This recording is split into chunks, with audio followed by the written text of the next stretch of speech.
చాలా కసిగా కొట్టారు ఆఖరిని. చివరిగా ముగింపు ప్రార్థన చేసుకున్న తర్వాత మరి ఒక సహోదరి ఉంది, ఒక పాట పాడుతూ ఆ పాటతో మొత్తం పూర్తిగా మనం ముగించేసుకుందాం. ఎందుకంటే మనం కార్యక్రమం లేట్గా ప్రారంభించడం వల్ల చాలామంది పాడలేదు, కానీ ఒకరికి మాత్రం అవకాశం ఇద్దాం. ముగింపు ప్రార్థన చేసుకుందాం. దయచేసి ప్రతి ఒక్కరు కూడా మరి ప్రార్థనలు ఏకీభవించండి. మరి ప్రార్థన చేసుకుని మీ కార్యక్రమం ముగించుకుందాం. ప్రార్థన చేసుకుందాం.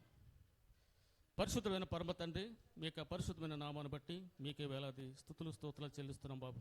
ఇదిగో నాయన, మరి ఈరోజు ప్రభా మరి మీ యొక్క చిత్తములో మీ యొక్క ప్రణాళికలో నేను మరి మామయ్య గారు అలాగే నాన్నగారు వారి ఇరు కుటుంబాల ప్రభా మీరు ప్రేమించి ఆశీర్వదించి నైనా మరి మాస్టర్ వారి జీవితంలో నా తండ్రి మరింతగా నైనా మీ చూపిన కృపను బట్టి నేను మీ చేసిన